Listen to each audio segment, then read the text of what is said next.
pas du tout comme ça.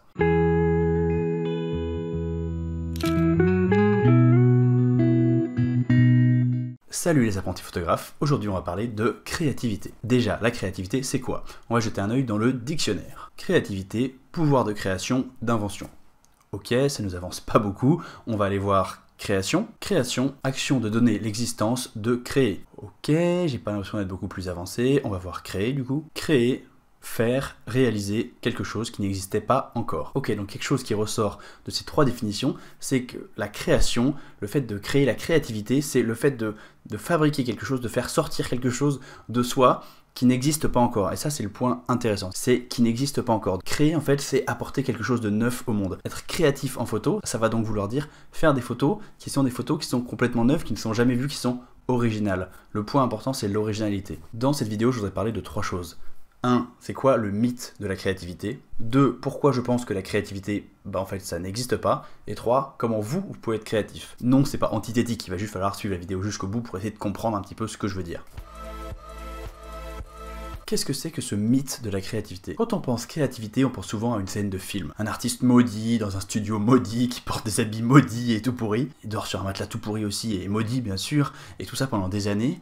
Et un jour, il fait un rêve et il se réveille, et du jour au lendemain, il devient super créatif, il a eu une idée fabuleuse, et là c'est bon, ça devient un artiste accompli. Ça c'est un peu la manière dont on représente les artistes et la créativité dans la fiction, au cinéma et ailleurs. Et je suis désolé de vous dire que ce genre d'épiphanie créative, ça n'existe pas dans la vraie vie. Enfin, je peux pas parler pour tout le monde, il y a peut-être des gens qui ont eu des épiphanies créatives, mais globalement, dans mon expérience, c'est pas comme ça qu'on est créatif. Et pourquoi c'est important de rétablir cette vérité? Tout simplement parce que si on pense que la créativité, c'est une épiphanie, c'est une idée qui va nous arriver dessus tout seul, on peut attendre pendant des années et rien qui nous arrive. On peut attendre, se dire tiens, je vais attendre la bonne idée, je vais attendre la bonne idée, et puis 10 ans passent et on n'a toujours rien fait de concret artistiquement, on n'a toujours rien fait de concret en photo. Quand je dis rien faire de concret, c'est si jamais vous avez des ambitions photographiques un petit peu artistiques. Si vous voulez faire des photos de votre famille et de votre chat, c'est très bien aussi, mais ça demande moins de créativité en soi. Mais du coup, si je vous dis que la créativité, ça marche pas sous forme d'épiphanie, à ce moment-là, ça marche comment? La créativité, c'est un long process, c'est un process difficile. J'ai lu un bouquin d'un auteur, j'arrive plus à me rappeler qui, il me semble que c'est Stephen King, qui parlait de son processus d'écriture. Stephen King, c'est pas n'importe qui, c'est un énorme auteur de romans, c'est sans doute l'un des romanciers les plus connus au monde. C'est aussi un auteur extrêmement prolifique, il a écrit beaucoup de bouquins, et il explique que malgré tout ça, c'est toujours difficile pour lui d'écrire, que le processus d'écriture est toujours difficile, voire même douloureux. C'est comme si l'écriture devait sortir de lui un peu au forceps, comme si c'était difficile, comme un accouchement. Bon, j'ai jamais accouché, mais vous comprenez la comparaison. Et quand on lui demande d'où te vient ta créativité, sa créativité à lui, c'est le travail, c'est le fait d'écrire encore et encore, jour après jour, et même si c'est difficile de continuer à écrire, alors même que c'est un écrivain hyper établi qui a écrit plein de bouquins, c'est pas je me pose à ma table et il y a les idées qui viennent tout seul. Ça reste difficile d'écrire. Et moi je vis la même chose avec mon process de création. Mon process de création, c'est des petits pas. C'est pas une épiphanie, c'est des petits pas. Et ça vient par le travail. Je vais vous donner quelques exemples. Quand j'ai commencé mon projet Segmented Self, où je fais des photos de gens sous forme de mosaïque, j'ai fait de plus en plus de sessions avec plein de modèles différents, et puis à chaque fois que je fais une session, j'essaye des trucs, j'essaye des photos différentes pour changer.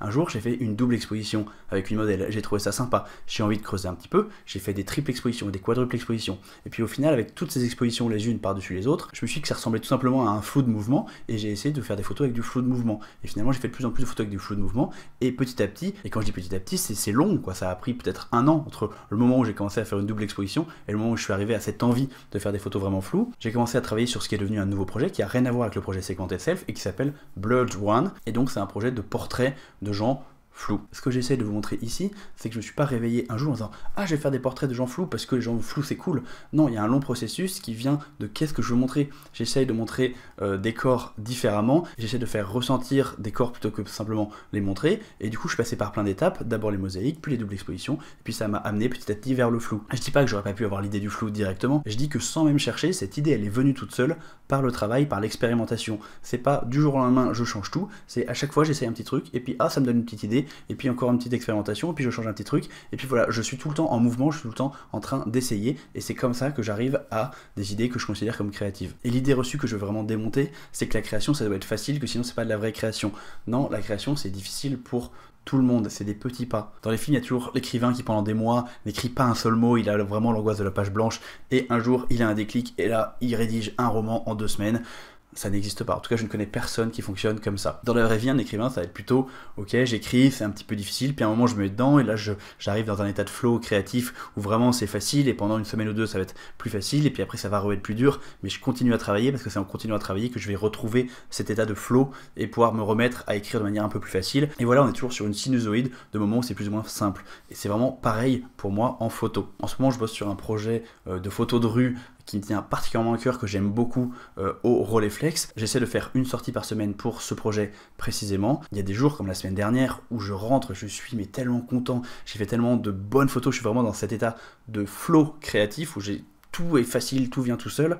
Mais la semaine d'avant, j'ai fait toute une pellicule où toutes les photos étaient ratées, j'arrivais pas, j'ai pas passé une bonne journée, voilà, ça va, ça vient, mais on peut pas vraiment le savoir avant de faire. Et c'est ça en fait que je veux vous transmettre, c'est ça le secret, enfin c'est pas un secret, mais c'est ça la créativité, c'est faire pour trouver l'idée. Et la création, c'est pas une idée, pof, qui surgit tout d'un coup de nulle part. La création, c'est une idée qui émerge petit à petit du travail que l'on fait en amont. Bon, je crois que c'est encore une de ces vidéos dans lesquelles ça part dans tous les sens. Mais la dernière fois, vous m'avez dit que vous aimiez bien, donc...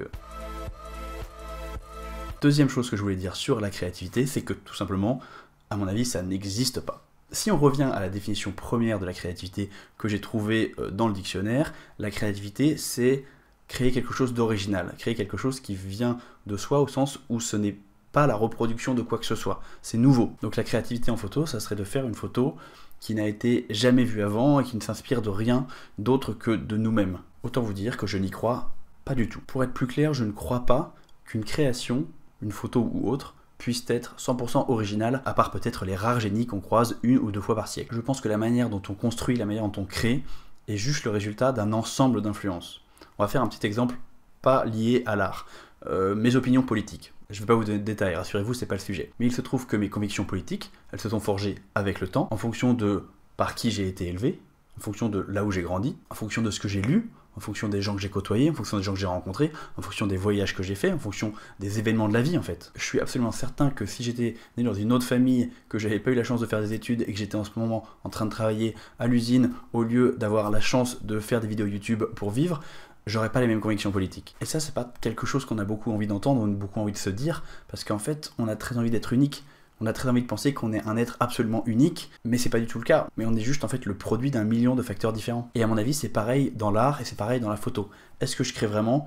Honnêtement, je pense pas. Ma vision d'aujourd'hui, mes idées d'aujourd'hui sont influencées par un tas de choses. Elles sont influencées par un tas d'artistes, photographes que j'aime bien. Elles sont influencées par mon milieu. Elles sont influencées par les gens que je fréquente. Donc en fait, les idées que j'ai, elles ne viennent pas de nulle part. C'est juste plein de choses que j'ai ingérées, que j'ai digérées plus ou moins et régurgitées à ma sauce. Je ne fais rien sortir du néant.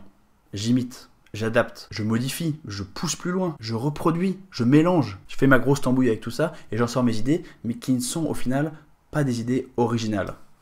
Enfin, ça dépend en fait de la définition qu'on a de l'originalité. Mais après, peut-être que la création, c'est juste tout simplement de prendre 99% des choses qui sont notre bagage artistique et de rajouter le 1% qui vient de nous, et ça crée un nouveau bagage qui va profiter à quelqu'un d'autre, qui va utiliser notre bagage et rajouter 1%. Donc en fait, on n'a pas des artistes qui sont indépendants les uns des autres et qui créent chacun quelque chose d'absolument nouveau. On a plutôt une continuité d'artistes qui s'inspirent les uns des autres pour faire évoluer le monde de l'art, le monde de la photo, un peu dans une direction ou dans une autre. Juste avant de passer à la suite de la vidéo et de vous expliquer comment vous pouvez être plus créatif, laissez-moi prendre une petite minute pour vous parler de mon sponsor pour cette vidéo, Zairo. Zairo, c'est une plateforme en ligne pour construire son site internet de manière hyper simple. Il n'y a pas besoin de savoir faire une ligne de code, il n'y a pas besoin de connaître le HTML ou le CSS. Zairo, c'est juste une plateforme drag and drop, c'est-à-dire que vous avez juste à prendre les différents blocs et les placer sur la page pour faire votre site internet comme vous le voulez. C'est vraiment super facile et intuitif à utiliser. Vous pouvez soit décider de partir complètement de zéro, soit utiliser un des nombreux templates que Zairo propose pour aller plus vite et avoir directement un site quasiment déjà construit. Il y a même des outils pour faire une boutique en ligne en quelques clics, ça peut être une bonne idée si jamais vous avez envie de commencer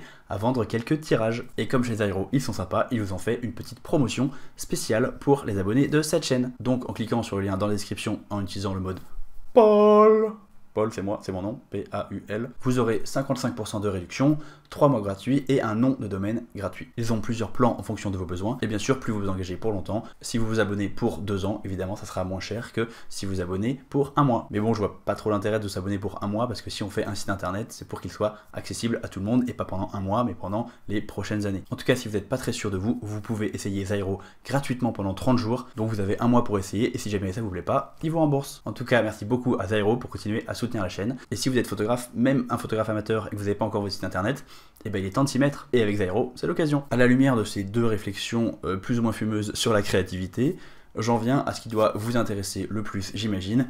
Comment vous faire pour être plus créatif?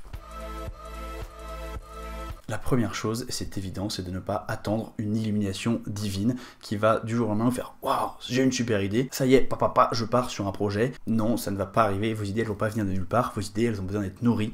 Donc le conseil numéro 1, ça va être de shooter beaucoup, de faire des essais, de shooter encore. Et peut-être que, je sais pas, si vous faites plein de photos de rue, vous regardez les photos que vous préférez, vous apercevez, tiens, mais je fais pas mal de photos de chiens, là, j'aime bien les chiens en ce moment, je vais peut-être me concentrer un peu plus sur les chiens. Puis en vous concentrant un peu plus sur les chiens, vous allez rencontrer des propriétaires de chiens, commencer à discuter avec eux, et puis peut-être commencer un projet dans cette direction-là. Vous voyez, ça peut vraiment être une petite chose qui va mener à une autre petite chose, qui va mener à une petite chose, mais si vous commencez jamais à faire la photo de rue, vous n'allez jamais photographier vos premiers chiens, et jamais avoir accès à la suite de l'idée, entre guillemets. Une idée, c'est pas un point unique, une idée, c'est une chronologie. Deuxième conseil, c'est d'essayer des trucs. Pour revenir à mon projet de flou que je vous présenterai un jour en détail sur cette chaîne, il vient en fait de mon projet mosaïque, mais il vient du fait que dans chacune des séances où je faisais des photos de mosaïque, à chaque fois j'ai essayé des trucs. Et en plus ce qui est génial quand on fait la photo avec un modèle, c'est que le modèle il a un input, le modèle il apporte quelque chose, et donc le résultat en fait c'est la conversation photographique entre le photographe et le modèle. À chaque fois que j'ai un modèle différent, j'ai une conversation un petit peu différente, et j'ai des idées différentes qui viennent, et ça fait évoluer mon projet un peu plus vers la forme finale qu'il va prendre. Troisième conseil que je vais vous donner pour être plus créatif, c'est de ne pas hésiter à reproduire. On dit souvent il faut pas copier, c'est pas bien, il faut trouver ses propres idées. Mais les idées, elles viennent de quelque part. Donc n'hésitez pas à copier, parce que copier, enfin on va dire reproduire, c'est plus politiquement correct, c'est un embryon d'idée.